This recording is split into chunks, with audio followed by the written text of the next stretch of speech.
Viewer discretion is advised. This presentation covers a real-life case involving abduction and violence. The content may be disturbing to some viewers and is intended for a mature audience. In a convenience store parking lot in Port St. Joe, Florida, a woman spots a single Polaroid photograph lying face down on the asphalt. She picks it up. What she sees will ignite one of the most haunting and controversial mysteries in American history. The image is grainy, poorly lit. It shows a young woman and a small boy lying side by side on what looks like crumpled sheets in the back of a windowless van. Their hands are bound behind their backs. A strip of black duct tape is stretched cruelly across each of their mouths. They are staring at the camera with a look of pure, unadulterated terror. For over 30 years, that photograph has been the subject of intense debate, forensic analysis, and heartbreaking hope. Because the family of a missing 19-year-old girl from New Mexico believes, with every fiber of their being, that the young woman in that photo is their daughter Tara Calico. But is it really her? Is this chilling image the one and only clue to what happened after she vanished on a routine bike ride? Or is it a twisted, unrelated coincidence that sent investigators and a grieving family down a dark and fruitless path for decades? That is the central question we will confront. We will break down every piece of evidence, from the subtle scar on the woman's leg to the specific brand of film used, to the strange book lying right beside her, to get closer to the truth. By the end, you will have seen all the facts and you can judge for yourself. But to understand the Polaroid, you first have to understand the girl who disappeared. September 20th, 1988, Belen, New Mexico. The sun was just starting to climb over the Manzano Mountains, casting a warm golden light over the high desert. For 19-year-old Tara Lee Calico, it was a perfect morning for a ride. She was a creature of habit, a vibrant and ambitious young woman who had her life meticulously planned out. A sophomore at the University of New Mexico's Valencia campus, she was studying to become a psychologist or a psychiatrist, driven by a desire to help people. She was organized, punctual, and fiercely independent.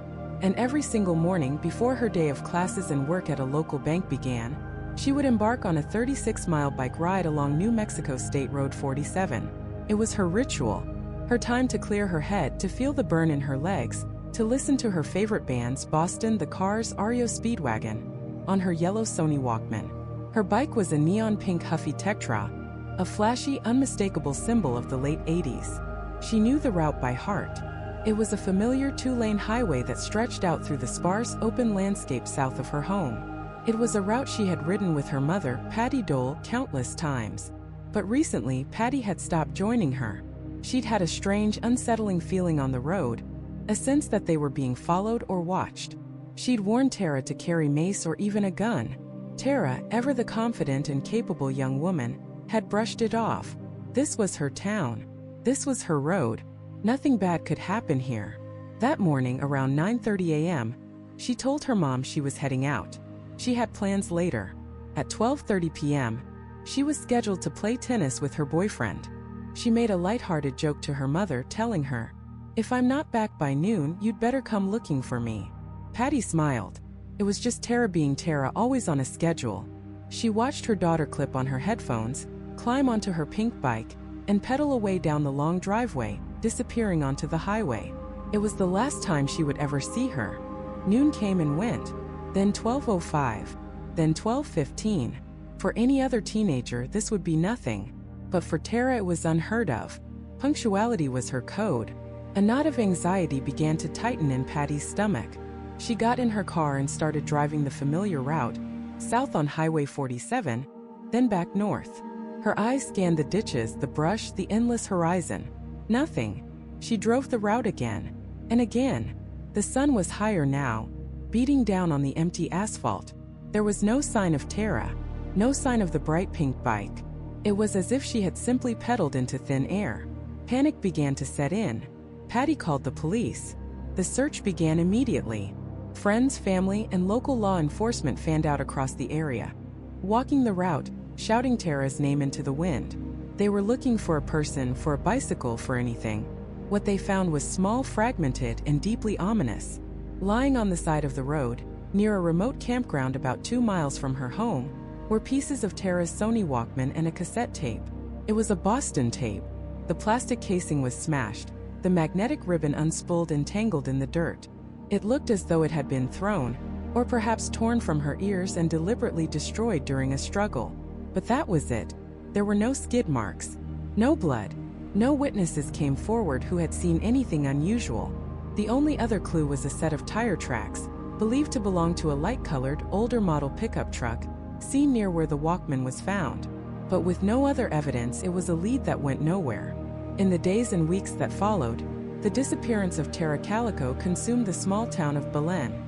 She was one of their own, a bright, promising young woman, a familiar face at the bank, a star student. Her absence left a gaping hole in the community. Flyers with her smiling face were plastered on every telephone pole and storefront window. The search expanded, with helicopters circling overhead and search parties on horseback combing the rugged terrain. The FBI was called in. They profiled the case, interviewed potential suspects, including a few local men known for causing trouble. But every lead turned into a dead end. There were no ransom demands, no credible sightings, just a profound and terrifying silence. For 9 long months, Tara's family lived in a state of suspended agony. Every phone call could be the one. Every knock at the door sent a jolt of hope and fear through their hearts. They held press conferences, appeared on national television shows, begging for any information, any clue that could bring their daughter home. The investigation had stalled. The trail had gone cold. The hope, which had once burned so brightly, was beginning to flicker and fade. The family, the police, the entire community were desperate for a breakthrough. They had no idea that nearly 1,500 miles away, in the humid air of a Florida beach town, the most bizarre and disturbing clue imaginable was about to be found, lying innocently in a parking space waiting to be discovered. June 15, 1989. Port St. Joe, Florida. The air is thick and heavy, the kind of summer humidity that sticks to your skin. In the parking lot of a junior food store, a woman is walking back to her car after a quick errand. It's a completely ordinary day. The sun beats down on the asphalt. Nothing is out of place. But then she sees it. Lying in a vacant parking space, just a few feet from her car, is a single Polaroid photograph. Curious, she bends down and picks it up. The image is grainy, washed out by a harsh flash, but what it depicts is instantly and profoundly disturbing. Inside what looks like the back of a van or a small windowless room, 2 people are lying on a messy pile of sheets and pillows. A young woman, maybe in her late teens or early 20s, and a small boy who couldn't be more than 9 or 10. Their hands are bound behind their backs. Their mouths are sealed shut with wide strips of black duct tape. They are staring at the camera, their eyes wide with a mixture of terror and resignation. The woman who found the photo stands there for a moment, the Florida sun on her back, her mind struggling to process what she's holding. Is this a joke? A sick prank? But the fear in their eyes, it looks too real. The scene is claustrophobic, dirty. The young woman has a cowlick in her hair, and her expression is one of defiance, almost a glare, directed at whoever is holding the camera. The little boy next to her looks utterly lost, his face a mask of pure fear. She immediately turns the photo over to the Port St. Joe police. They are as baffled as she is. The photo offers so much and yet so little. There are no landmarks, no identifying features in the background. Just a dark blue or gray interior, rumpled bedding, and these 2 captives. The police launch an investigation. They set up roadblocks, questioning locals. Did anyone see a suspicious white cargo van? The woman who found the photo mentioned seeing one, a windowless Toyota van, parked in that spot earlier. But that's all she had. A generic white van. There are thousands of them. The trail right from the start is ice cold. For months, the Polaroid is a local mystery. A chilling piece of found evidence that leads nowhere. The faces of the young woman and boy are circulated, but no one in Florida recognizes them. The photo is a dead end. But then, the story gets picked up by the national media. It airs on the crime show A Current Affair, broadcast into millions of homes across America. And in Belen, New Mexico, friends of the Calico family are watching. They see the image flash on the screen. The girl with the defiant eyes, the dark hair, the specific shape of her face. They immediately call Patty Dole. They tell her to turn on the TV. Patty's heart hammers in her chest. For nearly a year, she has lived in a state of suspended agony, not knowing if her daughter is alive or dead. She watches the segment, her eyes fixed on the photograph, and she sees her. It's Tara. Patty is certain of it. The girl in the photo looks older, worn down by whatever hell she's been through. But it's her. There's a discolored patch, a faint scar on the girl's leg. Patty knows that scar. It's from a car accident Tara had as a teenager. It's a detail so specific, so personal, that it erases any doubt in her mind. This isn't just a look-alike. This is her daughter. The flicker of hope that the photo represents is immediately extinguished by the horror of what it depicts. Her daughter is alive, but she is a prisoner. The boy next to her remains a mystery, but not for long. The parents of another missing child from New Mexico see the broadcast. Michael Henley, 9 years old, had vanished while on a camping trip with his father in the Zuni Mountains in April of 1988, just 5 months before Tara disappeared. The location was only about 75 miles from where Tara was last seen. The Henley family looks at the terrified boy in the photo and believes, with sickening certainty, that it is their son, Michael. Two separate disappearances, months apart, now seem horrifyingly connected by a single grainy photograph found in a Florida parking lot. The FBI is brought in. The photograph is sent to the best analysts in the country, and even to Scotland Yard in the UK. They examine every pixel, every shadow. The consensus is chilling. The photograph is authentic. It is not staged.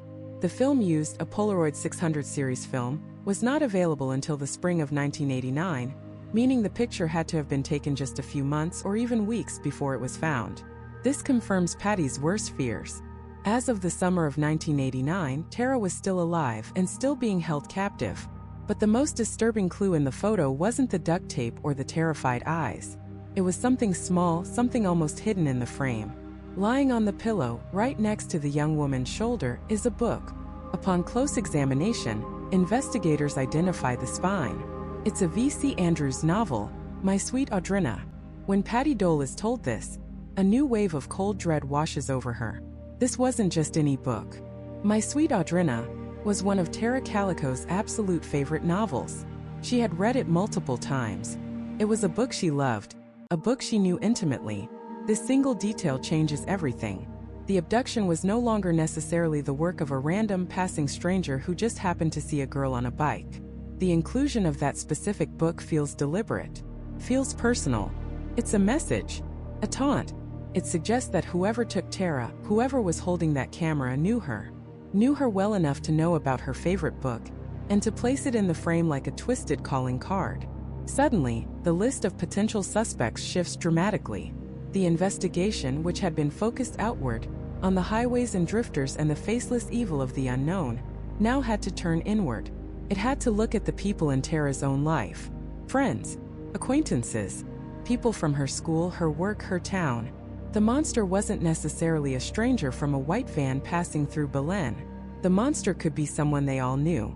Someone who had been hiding in plain sight all along. And if that were true, the police had been looking in all the wrong places for an entire year. While investigators in New Mexico were starting to look closer to home, a discovery over 1,500 miles away was about to blow the case wide open and drag it into the national spotlight. The date was June 15, 1989, nearly 9 months after Tara Calico vanished. The place was Port St. Joe, Florida, a small coastal town on the Gulf of Mexico. A woman was pulling out of the parking lot of a local convenience store when she noticed something lying on the asphalt, right where a white, windowless Toyota cargo van had just been parked. She stopped, got out, and picked it up. It was a single Polaroid photograph. What she saw in that picture would haunt her for the rest of her life. The image was grainy, poorly lit, and claustrophobic. It depicted two people, a young woman and a much younger boy, lying on what appeared to be rumpled sheets or a sleeping bag inside a dark, confined space. It looked like the back of a van. The young woman had her hands bound behind her back, and a piece of black duct tape was sealed tightly across her mouth. Her eyes, wide with what looked like a mixture of fear and defiance, stared directly into the camera lens. The little boy next to her was also bound, his mouth similarly taped shut. They were captives. The woman who found the photo was disturbed, but she didn't know what to do with it. It was a chilling, anonymous image. A sick prank? A piece of lost evidence from some unknown crime? She wasn't sure. But the image of the young woman stayed with her. There was something familiar about her face. A few weeks later, she was watching the television program A Current Affair, which ran a segment on the disappearance of Tara Calico. As Tara's photo flashed on the screen, the woman's blood ran cold. The resemblance was undeniable. The high cheekbones, the determined set of her jaw, the look in her eyes. She immediately contacted the authorities. The Polaroid was sent to Belen, New Mexico, and presented to Tara's mother, Patty Dole. For any parent, this would be a moment of absolute soul-crushing terror. To see an image that could be your missing child, bound and held captive by an unknown monster. Patty studied the photograph. The girl in the picture was gaunt, her hair messier, but the face was her daughter's. She was sure of it. Then she noticed something else. A small, pale discoloration on the girl's right thigh. It was a scar one Tara had gotten in a car accident years earlier. For Patty, that scar was the final heartbreaking confirmation. This was Tara. After months of silence, this was the first sign of her daughter.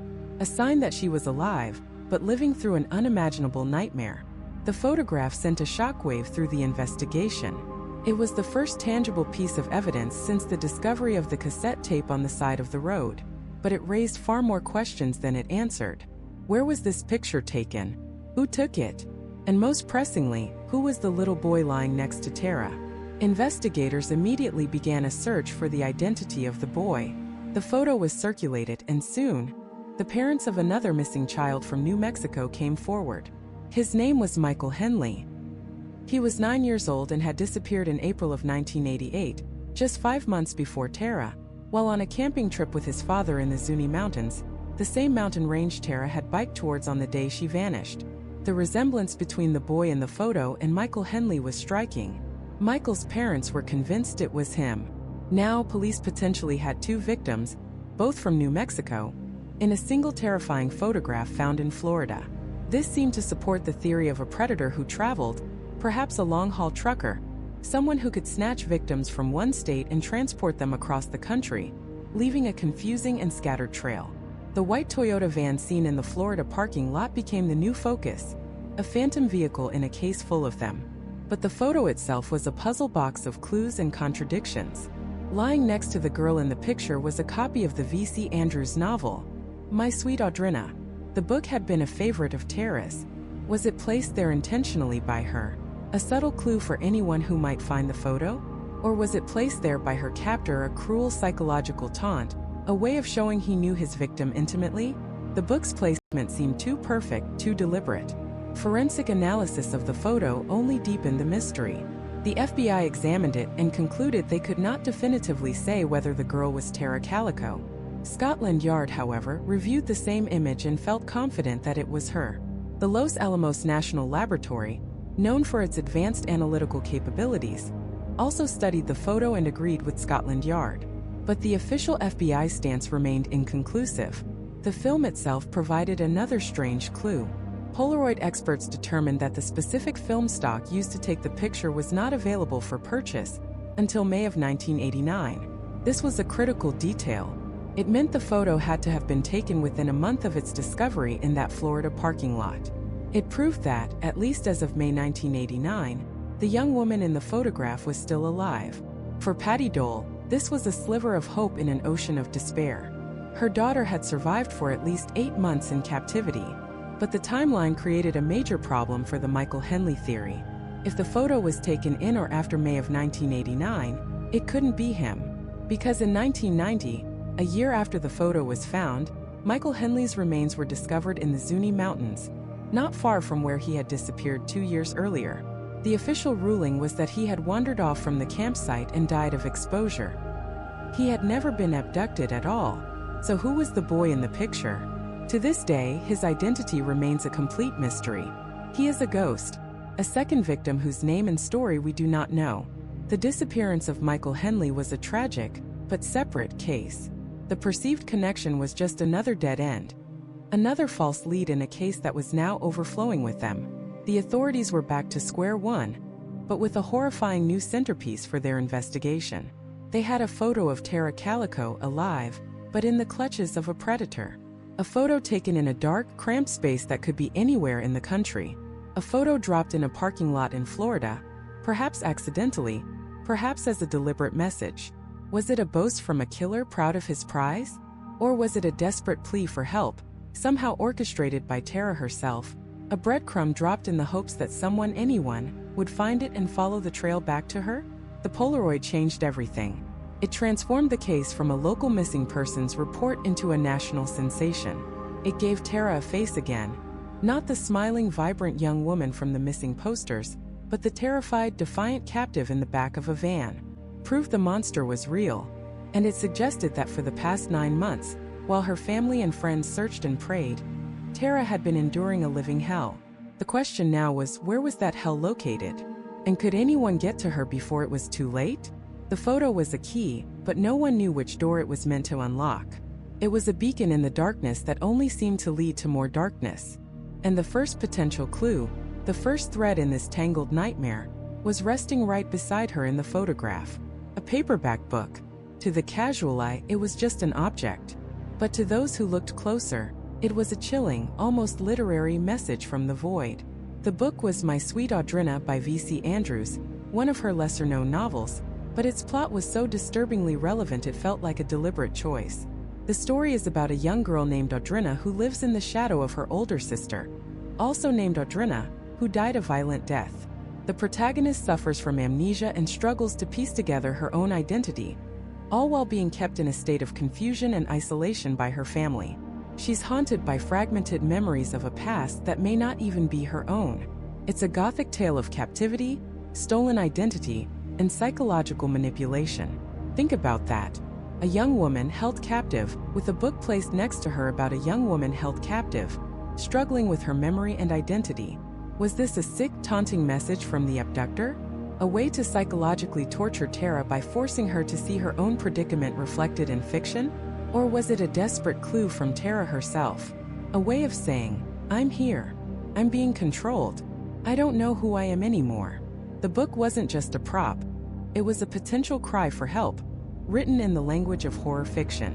It suggested a kidnapper who wasn't just brutal, but also intelligent, cruel, and playing a twisted psychological game. But the book was only one piece of the puzzle. The other was the boy, bound and gagged, lying next to the woman believed to be Tara. Who was he? Was he another victim, taken from another family, his face now plastered on a milk carton somewhere? Investigators had 2 victims now, 2 identities to uncover from a single grainy image. The photo was broadcast across the nation. Shows like A Current Affair and Unsolved Mysteries aired the image, begging the public for help. And the calls flooded in. Thousands of them. Families of missing children from all over the country called, their hearts simultaneously filled with hope and dread. Each one saw a flicker of their lost child in the boy's terrified eyes. Then in 1990, a family from New Mexico saw the broadcast. They were the family of Michael Henley, a 9-year-old boy who had vanished in April of 1988, just 5 months before Tara Calico. Michael had been on a camping trip with his father in the Zuni Mountains of New Mexico, the same area where Tara's cassette tape had been found on the side of the road. The resemblance was uncanny. The Henley family was convinced the boy in the Polaroid was their son, Michael. For a moment it seemed like a breakthrough. If the boy was Michael Henley, and he disappeared from the Zuni Mountains, and Tara's belongings were also found near there, it created a powerful geographic link. It suggested both victims were taken by the same person or group, operating in that specific remote wilderness. The theory was that the white van, the Polaroid, the 2 victims, it was all connected to this one rugged, desolate part of New Mexico. The location of the hell Tara and Michael were in was finally being narrowed down. But this case was never that simple. Every time investigators thought they had a solid lead, the ground would crumble beneath their feet. And the story of Michael Henley would deliver the most devastating and confusing blow to the investigation yet. In June of 1990, almost a year after the Polaroid was found, Michael Henley's remains were discovered. They were found in the Zuni Mountains, the very place he had disappeared from 2 years earlier. He was only about 7 miles from the campsite he'd shared with his father. The official cause of death was determined to be exposure.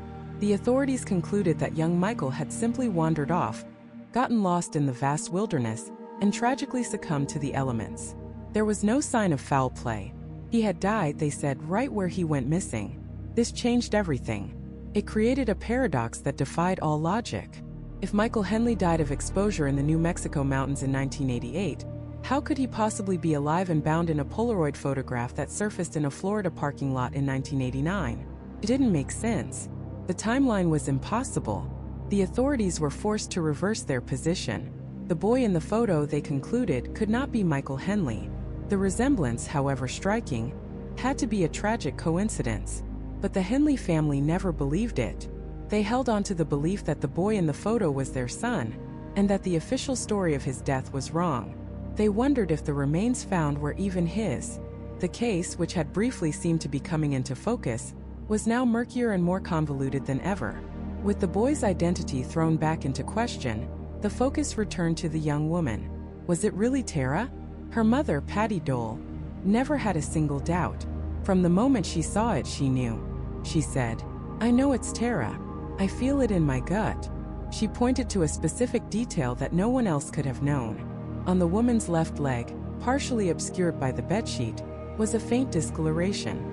Patty identified it as a scar Tara had gotten in a car accident years earlier. It was her proof. It was her daughter. But a mother's intuition, however powerful, wasn't enough for law enforcement. They needed forensic proof. The Polaroid was sent to the best experts in the world. The FBI analyzed it. Their official report was frustratingly ambiguous. They stated the features of the woman in the photo were consistent with Tara Calico, but due to the grainy quality and the lack of clear facial markers, they could not make a positive identification. It wasn't a no, but it was far from a definitive yes. Then the photo was sent to the Los Alamos National Laboratory, renowned for its advanced imaging technology. Their scientists came to a different conclusion. They believed the woman was likely not Tara Calico. They cited subtle differences in facial structure that, in their expert opinion, ruled her out. So now you have the FBI saying maybe, and Los Alamos saying probably not. The investigation was at a standstill, caught between conflicting expert opinions.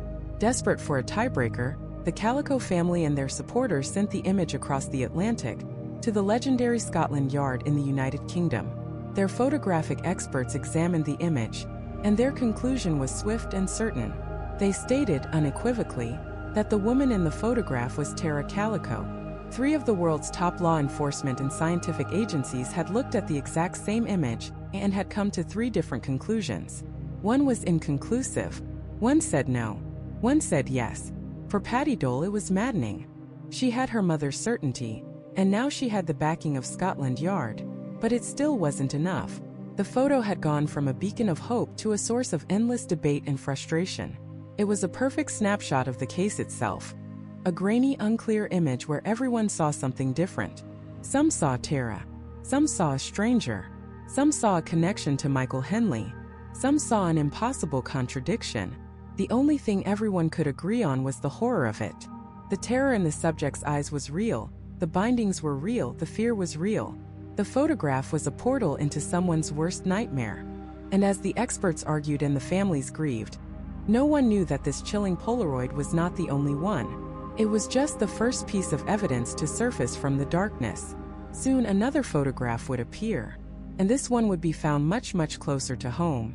For months, the Polaroid from Port St. Joe, Florida, was the only tangible piece of a nightmare. A single glossy rectangle that held more questions than answers. It haunted investigators and tormented 2 families who were forced to stare at the grainy image, searching for a sign, any sign of the children they loved. But the darkness that had swallowed Tara Calico and the unidentified boy was not finished revealing its secrets. Just 3 months after the first photo was found, another one surfaced. And this time it was discovered hundreds of miles closer to New Mexico, in the community of Montecito, California. In June of 1989, on a residential street, a new photograph was found lying on the ground near a construction site. It was another Polaroid. The image was blurry, the quality even worse than the first. It depicted the head and shoulders of a young woman with her back against what looked like a pillow. Her eyes were closed, or perhaps downcast, and her expression was impossible to read. But the most disturbing detail was the wide strip of black tape covering her mouth.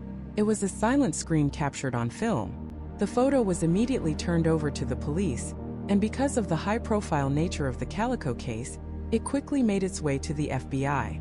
The resemblance was there. The woman in the picture had light brown hair, similar to Tara's. The shape of her face, the line of her jaw, it could be her. But Patty Dole, Tara's mother, saw this new image and felt a different kind of certainty. When she looked at the first Polaroid, she knew in her gut she was looking at her daughter. But this second photo, this was not Tara. She was adamant. The woman's ears, the structure of her face. It was close, but it wasn't her daughter. John Dole, however, wasn't so sure. He thought it could be Tara, perhaps taken at a later date, her features changed by exhaustion and fear. The FBI's analysis was once again frustratingly inconclusive. The photo was too blurry, the details too obscured to make a definitive identification. It was another dead end. Another piece of evidence that seemed to promise a breakthrough only to crumble into ambiguity. But there was something else in the photo, a faint detail in the background. Behind the woman, partially obscured, was the blurry profile of a man. His features were indistinct, but he appeared to be wearing glasses. Was this another victim? Or was this one of the captors carelessly caught in the frame? The discovery of this second photo, so far from Florida but so much closer to New Mexico, reignited a theory that had been simmering in the background of the investigation. A theory that connected Tara's disappearance to another local tragedy. Less than a year before Tara vanished in November of 1988, a 9-year-old boy named Michael Henley had gone missing. He was on a hunting trip with his father and a family friend in the Zuni Mountains of New Mexico, a rugged, unforgiving wilderness about 75 miles west of where Tara was last seen. Michael had wandered away from their campsite, and despite a massive search effort, one of the largest in the state's history, he was never found. When the first Polaroid from Florida appeared, showing Tara next to a young boy, investigators and the Henley family immediately considered the possibility. The boy in the photo bore a striking resemblance to Michael. The age seemed right. The timing was plausible. Could the two disappearances be linked? Could the same predator have taken both children? For Michael's parents, the Polaroid was a source of both unimaginable horror and a flicker of hope. The boy was bound, but he was alive. If that was their son, then he had survived for months after getting lost in the mountains. Maybe, just maybe, they could still get him back. Now, with the second photo from California, the Henley connection was explored again. Could the blurry male profile in the background be Michael, now a little older? The theory was that Tara and Michael had been taken together and were being moved across the country. First to the Gulf Coast of Florida, then west to California. It was a terrifying narrative, but it was a narrative. It provided a potential timeline, a possible direction of travel. It gave investigators something to chase. For a while, the fates of Tara Calico and Michael Henley seemed inexorably intertwined, two separate New Mexico tragedies that had merged into one horrifying national mystery, documented through a series of cryptic, discarded photographs. The hope, however, was brutally extinguished in June of 1990, almost 2 years after Michael Henley had disappeared. A group of motorcyclists riding through a remote part of the Zuni Mountains, just 7 miles from the campsite where Michael was last seen, discovered something. Tucked away in the rugged terrain, they found the tattered remains of a child's clothing and nearby, scattered skeletal remains. Dental records confirmed the community's worst fears. It was Michael Henley. The official cause of death was determined to be exposure. The evidence suggested a heartbreakingly simple story. A 9-year-old boy got lost in the woods, and despite his best efforts and the massive search party looking for him, he succumbed to the elements. He was never abducted. He was never taken to Florida. He was never in a white van.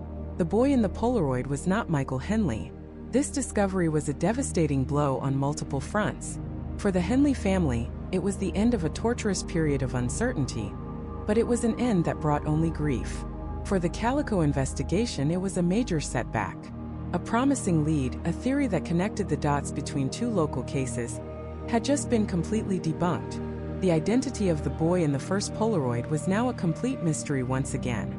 He was an unknown victim, a ghost with no name, his story lost to the same darkness that held Tara. The link was broken. And what did that mean for the second photograph, the one from California? With Michael Henley ruled out, the blurry male profile in the background offered no new leads. It was just another shadow. The photo itself was now an island, disconnected from the more credible first Polaroid. Patty Dole's insistence that the woman wasn't Tara now carried more weight. Was the whole thing just a cruel, elaborate hoax? Someone somewhere saw the news reports about the first Polaroid and decided to stage a copycat photo, leaving it to be found in a public place to generate panic and confusion. It was a sickening thought, but in a case with so few solid leads, it was a real possibility. The photo was logged as evidence, but it led nowhere. It was another question mark in a file already overflowing with them. The investigation was back to where it started, with one chilling photograph of Tara Calico and an unknown boy, bound in the back of a van. The trail that had seemed to be warming up had gone ice cold, but the strange photographic trail had not yet reached its end. As investigators wrestled with the dead ends from the Florida and California pictures, a third photograph would soon come to light. This one was different. It wasn't found on the pavement of a parking lot or a construction site. It was sent directly to the police, and the image it contained was, in some ways, the most specific and baffling of all. It showed a woman with features similar to Tara's, her mouth covered with gauze and dark-rimmed glasses on her face, sitting on a passenger train. She was not alone. Right next to her, a man was staring directly into the camera. And this train, the Amtrak, had a route. It had a schedule. It had passenger lists. This wasn't just a picture. It was a potential crime scene in motion. And it suggested that Tara, or someone who looked just like her, was out in the open, hiding in plain sight. The problem was, hiding in plain sight on a moving train is an investigative nightmare. The photo was taken with a simple point-and-shoot camera on film, meaning there was no digital data, no location tag, no timestamp beyond the general processing date. Investigators had the film type in the processing lab, but that was it. They had no idea where on the Amtrak line the photo was taken or when. Was it in California? Arizona? New Mexico? The woman who turned it in had vanished, her contact information leading to a dead end. Was she a concerned citizen who wanted to remain anonymous? Or was she somehow involved, testing the waters or even taunting them? The police couldn't say. Patty Dole, however, was certain. She looked at the blurry image, the woman with dark sunglasses and messy hair, a Walkman headset around her neck, and she saw her daughter. She pointed to the profile, the line of the jaw, the way she held her head. To a mother's eye, the resemblance was undeniable. But to law enforcement and forensic analysts, it was inconclusive. The quality was just too poor. The sunglasses obscured the most identifiable part of the face, the eyes. Without the woman who took the picture, the Amtrak photo was a ghost. A tantalizing clue that floated into the investigation and then dissolved into thin air, leaving behind only more questions and a renewed sense of frustration. But while the Amtrak photo was a frustrating dead end, it refocused national attention on the first, far more disturbing image, the Polaroid found in the Port St. Joe parking lot. That picture wasn't a ghost, it was a tangible nightmare. It was a raw, unfiltered glimpse into a dark, terrifying reality. And the more investigators and experts looked at it, the more horrifying details they found. Let's go back to that image. It's hard to look at, but we must. A young woman and a small boy, lying on what appears to be a mattress or bedding in the back of a van. Their hands are bound behind their backs. Black duct tape covers their mouths. They are captives. The lighting is harsh from an unseen flash, creating deep shadows that make the space feel even more cramped and claustrophobic. The woman is on her side, facing the camera, her eyes wide with what looks like a mixture of fear and defiance. The boy is next to her, his face partially obscured, his expression unreadable. When Patty Dole first saw this photo, her reaction was visceral. She said almost immediately, "That's Tara." She pointed to a specific detail on the young woman's leg, a faint discoloration, a scar. Tara had an identical scar on her thigh from a car accident she'd been in years earlier. To Patty, this was biological proof. But there was more. She recognized the cowlick in her hair.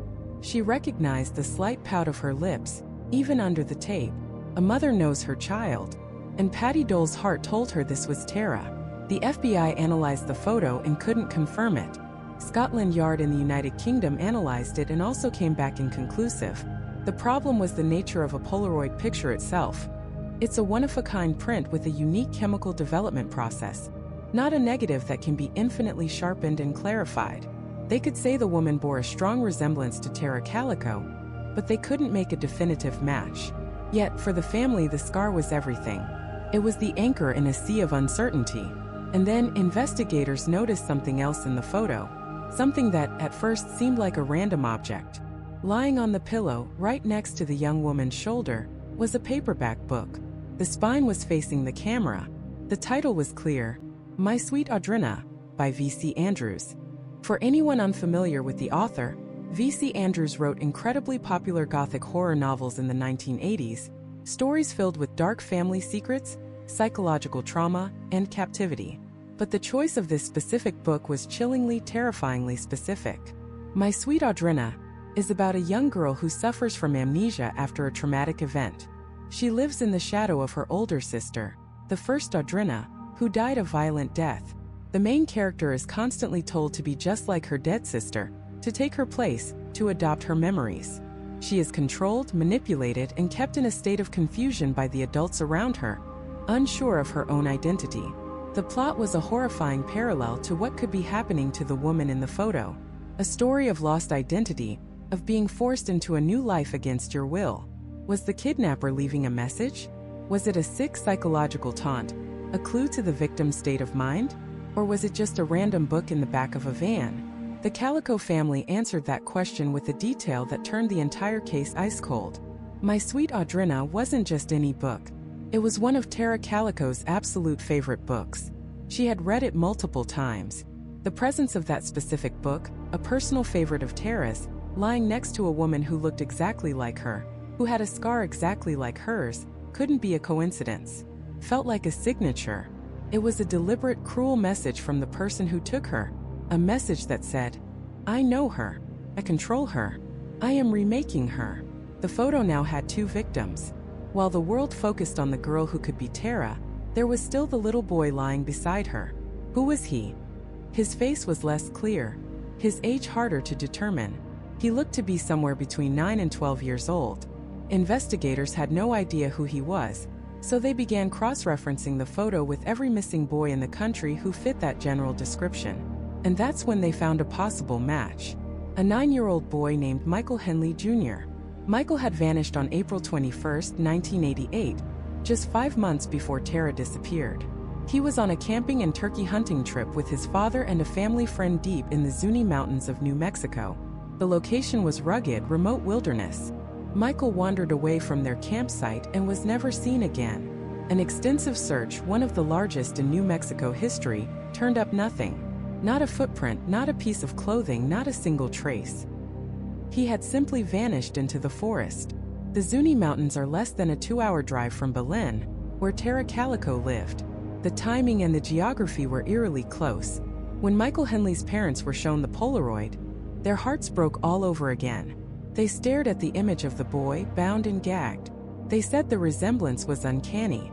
They believed, with about as much certainty as they could muster, that the boy in the photo was their son, Michael. For years, this was the prevailing theory. The Polaroid depicted two separate victims, Tara Calico and Michael Henley, kidnapped months apart by the same predator or group of predators. It was a horrifying thought, but it was the only lead both families had. It connected their two tragedies. They shared a bond of grief and a desperate, fragile hope that this single grainy photograph might one day lead to answers. For 2 years, the investigation into the boy's identity centered on Michael Henley. The families waited. The police searched. The photo was their only link. Then, in June of 1990, a group of trail riders made a discovery in a remote canyon of the Zuni Mountains, just 7 miles from the campsite where Michael Henley had last been seen. They found his backpack first. Then, scattered nearby, his skeletal remains. An autopsy was performed, and the Valencia County Sheriff's Department confirmed the worst. The body belonged to 9-year-old Michael Henley. For 10 long months, his family had held on to the hope that the boy in the Polaroid was their son, alive, held somewhere against his will. Now that hope was extinguished in the most brutal way imaginable. But as one mystery was solved, the central mystery of the Polaroid only deepened. Because the medical examiner came to a shocking conclusion. Michael Henley had not been abducted. There were no signs of foul play. The official cause of death was exposure. It was a heartbreaking but simple tragedy. The boy had wandered too far from his father's campsite, gotten lost in the vast, unforgiving wilderness of the Zuni Mountains, and succumbed to the elements. He had likely died within days, if not hours, of his disappearance. This meant one undeniable chilling thing: Michael Henley could not have been the boy in the Polaroid. The photo was taken in the summer of 1989, nearly a year after he had already perished. The police had been chasing a ghost. The families had been clinging to a false lead. The photo, which had seemed like the one solid piece of evidence in 2 disappearances, was now completely untethered from one of its victims. The FBI publicly announced that they were no longer certain the boy in the image was Michael Henley. But for Patty Dole, this news changed nothing. She had always been sure. The scar on the girl's leg, the V.C. Andrews book by her side, that was her Tara. And if the boy wasn't Michael, it didn't mean the girl wasn't Tara. It just meant there was another missing child out there, another family suffering. The photo was still real. The terror in her daughter's eyes was still real. The investigation, however, was now fractured. With the Henley connection severed, law enforcement was forced to re-examine everything they thought they knew. They were back at square one with a single haunting photograph and no credible leads. So they went back to the beginning. Back to September 20th, 1988. Back to the stretch of Highway 47 where Tara Calico vanished. They re-interviewed the original witnesses, the people who saw Tara on her pink Huffy bicycle that morning. And a dark, persistent local theory, one that had been whispered since the very beginning, began to gain terrifying new momentum. Several witnesses had told police about a truck they'd seen that day. A light-colored, older model Ford pickup. It had a camper shell on the back, and it was following Tara. Not just driving behind her but shadowing her uncomfortably close. One witness said the truck was practically on her rear wheel, harassing her. Another saw the truck pull up alongside her. They couldn't see the driver clearly, but they saw 2 young men inside. This wasn't new information. In fact, in the early days of the investigation, this truck and its occupants were the primary focus. But the trail went cold. No one could provide a license plate. The descriptions of the men were vague. But now, with all other avenues exhausted, investigators started digging into this theory again. And what they found was a disturbing story of small-town secrets, of powerful families, and of a local lawman who may have deliberately buried the truth. The man at the center of these allegations was the Valencia County Sheriff at the time, Rene Rivera. From the outset, Patty Dole and her husband John felt that Rivera was dismissive, that he wasn't taking Tara's disappearance seriously. He initially suggested she was a runaway, a theory her parents fiercely rejected. They knew their daughter. This was out of character. As the investigation stalled, the Doles' frustration with Rivera grew into outright suspicion. They, along with many locals, came to believe that Rivera knew exactly what happened to Tara, and who was responsible, and that he was actively covering it up. The story, as it's told in the bars and coffee shops of Belen, New Mexico to this day, goes like this. The 2 young men in the Ford pickup were known around town. They came from well-connected families. On that September morning, they were driving behind Tara, catcalling her, harassing her. They knew her from school. The harassment escalated. They pulled up beside her trying to talk to her, maybe trying to grab her. An accident happened. Perhaps they swerved and struck her bike, knocking her to the ground. In a panic, knowing they were in trouble, they forced the injured and terrified Tara into their truck and sped away. What happened next is the subject of even darker speculation. The theory continues that they took her out to a remote spot in the desert. They assaulted her. And when they were done, they realized they couldn't let her go. She knew who they were. She could identify them, so they killed her. Then, with the help of at least one other person, possibly a relative, they buried her body. It's a horrific, plausible scenario. And according to numerous sources, it's more than just a theory. Over the years, people came forward. Friends of the alleged suspects. Girlfriends. They told stories of drunken confessions, of panicked late-night phone calls. They claimed the boys had bragged about what they'd done. The names of the suspects were an open secret in town. One of them was the son of a prominent law enforcement officer from a neighboring jurisdiction. The connections were there. The motive for a cover-up was there. Patty Dole became convinced this was the truth. She and John relentlessly pushed Sheriff Rivera to investigate these boys. They gave him names. They told him what they'd heard. But according to the Doles, Rivera did nothing. He stonewalled them. He dismissed the rumors. He claimed there was no evidence. He told them they were chasing fantasies. To the family, it felt like the sheriff was protecting the killers. Why? Was it because of their family connections? Was he afraid of the political fallout? Or was there something even more sinister at play? The frustration became so immense that John Dole, a man described by everyone as gentle and kind, once publicly confronted Sheriff Rivera. accusing him of a cover-up to his face. The tension in the small community was palpable. It felt like everyone knew, but no one with power would do anything about it. Then, years later, after Rene Rivera was no longer sheriff, he gave an interview that sent shockwaves through everyone who had followed the case. He said on the record that he knew who was responsible for Tara's disappearance. He said it was two teenagers. He said they had accidentally hit her with their truck. He said their parents helped them cover it up. He essentially confirmed the entire theory that had been circulating for years, but he claimed he never had enough evidence to make an arrest. He couldn't find the truck. He couldn't find Tara's body. Without a body, without a crime scene, without a confession, he said his hands were tied.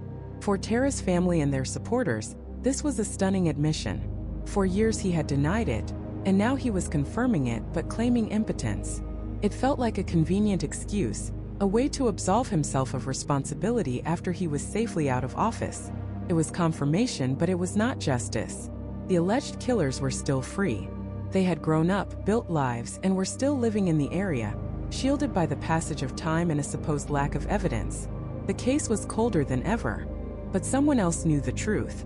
Someone who was there that day. Someone who wasn't one of the primary suspects, but was tangled up in the horrific events that followed. For 20 years he stayed silent, terrified of the consequences. He watched as the Dole family suffered, as the town whispered, as the case faded from the headlines. He carried the weight of his secret, a secret he claimed to share with the boys in the truck. Then in 2008, on his deathbed, a man named Henry Brown reportedly gave a confession to a private investigator. He cleared his conscience, and he told a story about that day in September 1988, a story that was more detailed and more brutal than anyone had ever imagined. The private investigator was Melinda Escobel, a former classmate of Tara's. For her, this wasn't just another case, it was personal. She'd launched a podcast, pouring her life into finding answers, and her investigation had led her here, to a man named Henry Brown. Brown was dying. He knew it, and he had a story he couldn't take to his grave. He claimed he was a neighbor and a witness to a horrific crime that had been buried for decades.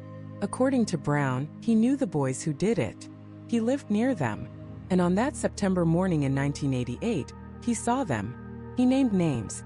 The first was Lawrence Romero Jr., a young man known around town. The second was a boy named David Silva. And according to Brown, they weren't alone. They were in a light-colored, older model Ford pickup truck, a truck that belonged to Romero's father. Brown's story begins with the boys following Tara on her bike ride. They were catcalling her, harassing her, driving too close. It was a stupid, cruel game, the kind of reckless intimidation that teenagers sometimes engage in, never thinking of the consequences. But this time, the consequences were absolute. They got too close. The truck bumped Tara's bicycle. She lost control. She went down hard. Panic set in. Pure, unadulterated terror. They hadn't meant to hit her, but they had. She was on the ground. What do? Call for help? Face the consequences? Or make it all go away? They chose the latter. In a moment of catastrophic decision-making, they decided the only way out was to get rid of the witness. They grabbed Tara, who was likely injured and disoriented from the fall, and forced her into the back of the pickup truck. They threw her bike in as well. Then they drove. Henry Brown claimed he saw it happen. He saw them put her in the truck. He confronted them later that day. He asked Lawrence Romero Jr. directly, "What did you do?" And the answer he allegedly received was chilling. Romero Jr. told him they had taken Tara out to a favorite spot in the desert, a place with gravel pits and endless empty space. There, the story takes its darkest turn. According to what Romero Jr. allegedly confessed to Brown, they assaulted Tara, and when she threatened to go to the police to tell everyone what they'd done, they knew they couldn't let her go, so they killed her. The story gets even more specific, even more gruesome. Brown claimed Romero Jr. told him they stabbed her. Then they had to dispose of the evidence. They dismembered her body, placing parts of it in 5-gallon buckets. They buried the buckets across the vast, unforgiving New Mexico landscape. They took her bike and her Walkman and dumped them in a local junkyard. The story was a complete, terrifying narrative, from the first moment of harassment to the final brutal act of concealment. But here's where the confession added a layer of conspiracy that sent shockwaves through the community. The The boys weren't acting alone in the cover-up. The truck belonged to Lawrence Romero Sr., the father of one of the boys. And Lawrence Romero Sr. wasn't just any father. At the time of Tara's disappearance, he was the sheriff of Valencia County, the highest-ranking law enforcement officer in the entire region. The implication was staggering. Henry Brown was alleging that the sheriff himself was involved in concealing the murder of Tara Calico to protect his son. He claimed that Romero Sr. helped orchestrate the disposal of the evidence.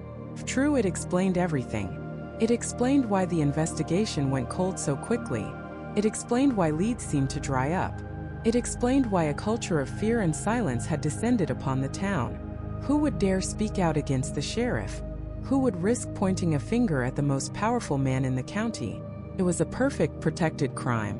Melinda Escobel, the investigator, took this deathbed confession and the names it contained directly to the authorities. By this time, there was a new sheriff in town, Rene Rivera. And to his credit, Sheriff Rivera seemed to take it very seriously. He publicly acknowledged the new leads. He stated that he had handed over all the information, the names, the story, everything to the FBI. For the first time in decades, it felt like a real breakthrough was imminent. The FBI was involved. They had a witness statement. They had names. They had a motive and a method. It seemed like the dam of silence was finally about to break. But a deathbed confession, no matter how detailed or compelling, is still just a story. In legal terms, it's hearsay. Henry Brown was dead. He couldn't be cross-examined. He couldn't testify in court. His words alone were not enough to secure a conviction. For this confession to mean anything, investigators needed one more thing: corroboration. They needed physical evidence, or another witness to come forward and back up Brown's story. The FBI began digging. They re-interviewed people. They looked at old files with new eyes. They searched for the men Henry Brown had named. Lawrence Romero Jr. and David Silva were still around. They were no longer boys, but men in their 40s, living with the weight of this accusation now hanging over them. But what about the third man, the man at the center of the alleged cover-up? Lawrence Romero Sr., the former sheriff. He had passed away in 2013, taking any secrets he might have had to his own grave. The investigation was at a critical juncture. They had a detailed roadmap to a crime, provided by a dead man, but they had no physical proof. The desert holds its secrets well. After 30 years, finding Tara's remains in the vast expanse where Brown claimed she was buried seemed like an impossible task. The junkyard where her bike was supposedly dumped had long since been cleared. They had a story, but they didn't have a case. It was a ghost story, whispered from the grave, and it was in danger of fading away, just like all the other leads before it. The public waited. Tara's family waited. It felt like they were closer than ever, yet still impossibly far from the truth. The confession had ripped open old wounds and exposed a terrifying possibility of corruption at the highest level. But without proof, it was just one dead man's word against another's. The momentum seemed to be stalling out. And then someone else came forward. A second person. This individual wasn't a neighbor watching from a distance. They claimed to have been there. They claimed to have been a part of it. They told a story that mirrored Henry Brown's in several key details, but added a new horrifying dimension to the crime. And this person, they were still very much alive. This new voice didn't belong to a dying man in a hospital bed. It belonged to a childhood friend of Lawrence Romero Jr., the other boy Henry Brown had placed in that truck. This friend came forward to then Valencia County Sheriff Rene Rivera, carrying a story so heavy it had nearly broken him. He claimed that years earlier, in a moment of drunken, guilt-ridden despair, Lawrence Romero had confessed everything. And the story he told was not just about a tragic accident. It was about a calculated, cold-blooded series of decisions that led to pure evil. According to this witness, the day started just as Henry Brown had described. A group of young men, including Romero and Brown, were joyriding in an old Ford pickup truck.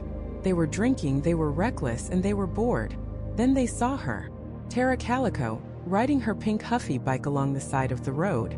They started harassing her, catcalling, swerving the truck towards her, trying to get her attention, trying to scare her. It was a cruel, stupid teenage game. Until it wasn't. They got too close. The truck's bumper made contact with her bicycle. She was thrown to the ground hard. The boys slammed on the brakes, their drunken fun instantly evaporating into sheer panic. They jumped out of the truck. Tara was alive, but she was injured. And she was angry. She knew them. She recognized them from school. She told them she was going to her father, that they were in serious trouble. In that moment, a choice was made. A choice born from fear. Not fear for Tara's well-being, but fear for themselves. Fear of getting a DUI. Fear of going to jail. For Lawrence Romero Jr., there was another layer of fear. His father, Lawrence Romero Sr., was a powerful man in the community, a former county sheriff himself. The shame, the consequences of what they had just done, felt like a life sentence. And so, they decided to erase the mistake. They grabbed Tara, who was fighting and screaming, and threw her into the back of the truck. The problem wasn't going to be reported. The problem was going to disappear. What happened next, according to Romero's confession, is the part that twists this case from a tragic hit-and-run into a waking nightmare. They drove her to a desolate spot, a gravel pit just off the main road. And there, in the dirt and the dust, their crime escalated beyond comprehension. Romero allegedly confessed to his friend that they assaulted her, that they took turns violating her as she fought for her life. The horror of that moment is almost impossible to fathom. But Tara was a fighter. Even then, she didn't give up. She screamed that she would tell everyone. She would make sure they paid for what they were doing. Her defiance, her refusal to be broken, sealed her fate. To silence her, to ensure their secret would be kept forever, one of the boys pulled out a knife, and he stabbed her. The struggle was over. Tara Calico was gone. The confession didn't end there. It was sickeningly detailed. Romero described how they panicked again, this time over what to do with her body. They allegedly put her in a large toolbox in the back of the truck, drove her bike miles away and ditched it in a junkyard, then found a place to bury the toolbox. A temporary grave. Later, consumed by paranoia that she would be found, they supposedly went back, dug her up, and moved her to a second, more permanent location. The witness, the friend relaying this story, even provided investigators with a hand-drawn map to this alleged burial site, a map given to him by a guilt-ridden Lawrence Romero Jr. himself. Suddenly, everything started to click into place for Sheriff Rivera. The Polaroid photo, that haunting image that had baffled the world for 2 decades, finally seemed to have an explanation. The confession alleged that another boy was there that day. A boy named Michael Henley, the same Michael Henley who had been found dead, from an apparent suicide, just a year after Tara vanished. The story was that Henley took the Polaroid, that it was taken in the back of a van, possibly as a threat, a twisted trophy, or a piece of leverage to ensure everyone's silence. The gag on Tara's mouth in the photo wasn't just to keep her quiet. It was part of the assault. The van in the picture, it matched the description of a vehicle one of the boys owned. The boy in the picture with her? The witness identified him as Michael Henley. The pieces fit. The Polaroid photo, the van, the disappearance, the deaths of Michael Henley and Henry Brown, the local rumors that had swirled for years. It all coalesced around this one terrifying narrative. A story of teenage recklessness that spiraled into abduction, assault, and murder, followed by a decades-long cover-up held together by fear and death. Sheriff Rivera was convinced. He believed he had solved the disappearance of Tara Calico. He had the names. He had the motive. He had the story, corroborated by multiple sources, including a deathbed confession and a detailed second-hand account. He took his case file, thick with 20 years of evidence and newfound testimony, to the district attorney. He was ready to make arrests, and the district attorney said no. The decision was a gut punch to the investigation, to the Calico family, and to a community desperate for answers. The DA Scott Key refused to file charges. His reasoning was brutal, but from a legal standpoint it was sound. The entire case rested on hearsay. The primary confession came from Lawrence Romero Jr., a dead man. It was relayed by a witness, making it second-hand testimony, which is incredibly difficult to use in court. Henry Brown, the other confessor, was also dead. Michael Henley, the boy in the Polaroid, was dead. There was no physical evidence. No DNA. No murder weapon. After 20 years, the crime scene was gone, the truck was gone, the bike was gone. Without a body, the DA argued, he couldn't even prove a murder had occurred. He couldn't prove that Tara Calico was actually dead. A jury, he believed, would never convict based on the ghost stories of dead men. The case was, in his professional opinion, entirely circumstantial and ultimately unwinnable. Sheriff Rivera was furious. Patty Dole was devastated. They had come so close. They had the story. A story so detailed and specific it felt like the undeniable truth. They had the names of the men they believed were responsible. They had a map, a crudely drawn path to what could be Tara's final resting place. But the wheels of justice had ground to a halt. The law demanded proof that no one could provide. They were missing the one thing they needed to force the DA's hand, the one thing that could turn hearsay into hard evidence, the one thing that could finally officially close the books on this case forever. They needed to find Tara. But finding Tara in the vast, unforgiving expanse of the New Mexico desert was a task that had stymied investigators for decades. It was a landscape that could swallow secrets whole. For years, the case file grew thicker, but the answers remained buried, perhaps literally, somewhere under the sand and scrub brush. The whispers in Belen continued, a low hum of fear and complicity, but no one with the courage to speak up dared to break the silence. The case went cold, a frozen monument to a town's darkest secret. Then in 2013, a new sheriff took office in Valencia County. His name was René Rivera, and he arrived with a fresh determination to thaw this frozen case. Rivera didn't just review the files, he attacked them. He publicly stated, with a confidence that shocked the community, that he knew what happened to Tara Calico. He said he knew who was responsible. He believed the theory of the accidental hit-and-run that escalated into a horrific cover-up. He claimed it wasn't just two boys in a truck, but that at least 4 different people were involved in either the initial incident or the subsequent conspiracy to hide Tara's body and silence anyone who knew. Sheriff Rivera was convinced that the key to unlocking the case wasn't in some far-flung state, but right there in his own backyard. He believed the witnesses, the accomplices, the people who knew were still living in and around Belen.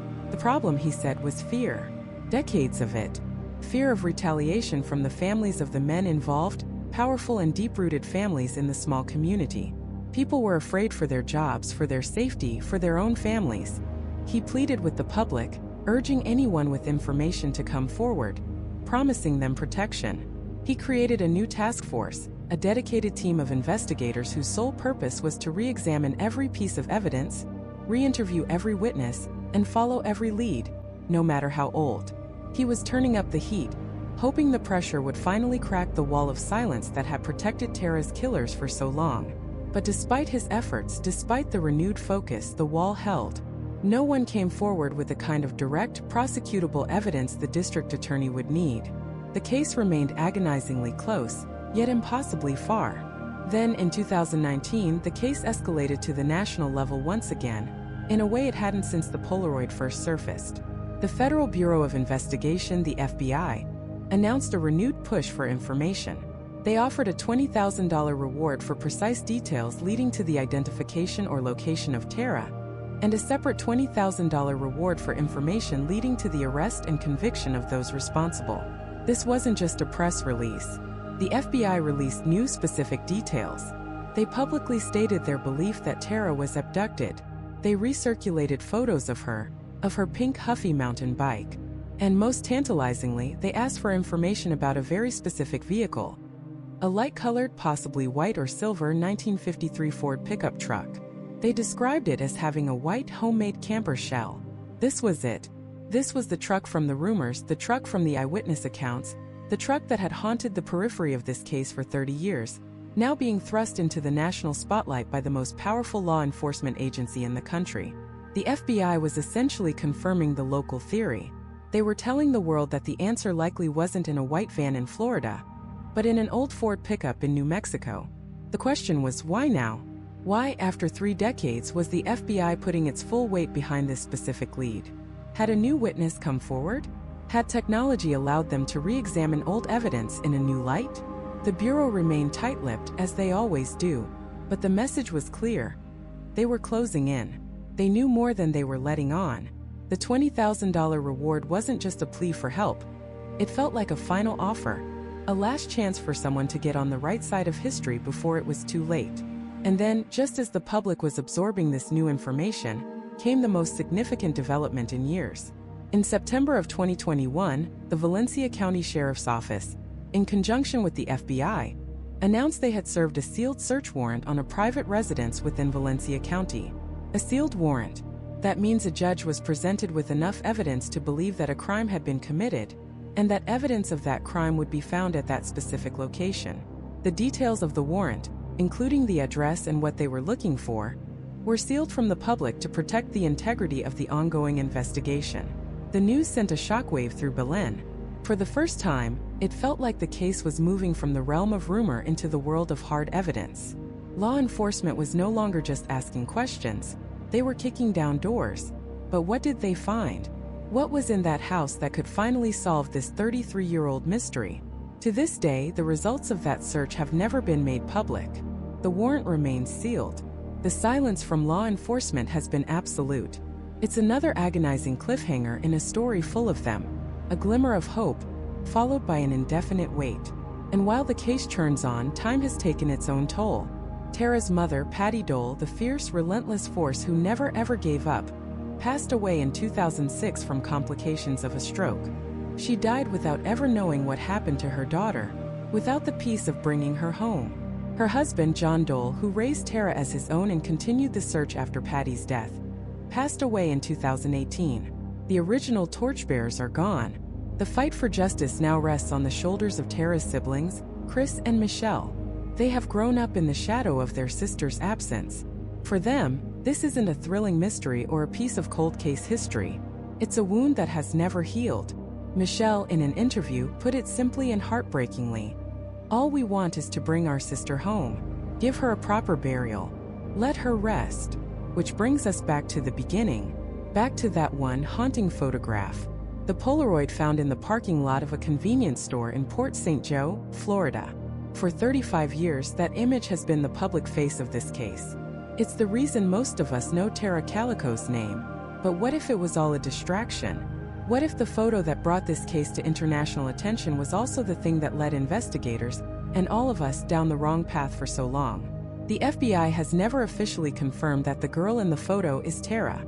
Scotland Yard and the Los Alamos National Laboratory said it was likely her. But other experts have disagreed. Today, most investigators involved in the case believe the local theory is the correct one. That Tara never left Valencia County. That she was killed that day on Highway 47. If that's true, then the Polaroid becomes one of two things. Either it's a photograph of Tara taken by her captors and somehow dropped 1,000 miles away in a bizarre and cruel taunt, or it's a photograph of someone else entirely. A tragic, almost unbelievable coincidence that sent an army of investigators chasing a ghost across the country, while the real culprits were hiding in plain sight, just a few miles down the road. The truth is, we may never know for sure. The photo remains an enigma, a chilling what-if at the heart of the story. So where does that leave us? Today, the disappearance of Tara Calico remains an open, active investigation. The suspects, whose names are an open secret in Belen, have never been officially charged. They have grown into old men, living out their lives with the knowledge of what they did. The community lives with it too. The silence, born of fear and loyalty, has held for more than 3 decades. People know. Someone always knows. But knowing and proving are two different things. Without Tara's remains, without a confession, without that one brave witness finally coming forward, the case remains in legal limbo. It's a ghost story that's all too real. A story about a bright, ambitious young woman, frozen in time at 19 years old, forever riding her pink Huffy bike down a sun-drenched New Mexico road. It's a story of a family's love, of a mother's unending fight, and of a community held captive by a terrible secret. The Polaroid photo may have been the hook that drew the world into this mystery, but the real tragedy lies in Belen, New Mexico. It lies in the quiet houses where the truth is kept, and in the empty space at a family's table that can never be filled. 35 years later, the New Mexico wind still whispers her name across the mesa, and a family, a town, and a nation are still waiting for an answer. They are still waiting for someone to finally bring Tara home.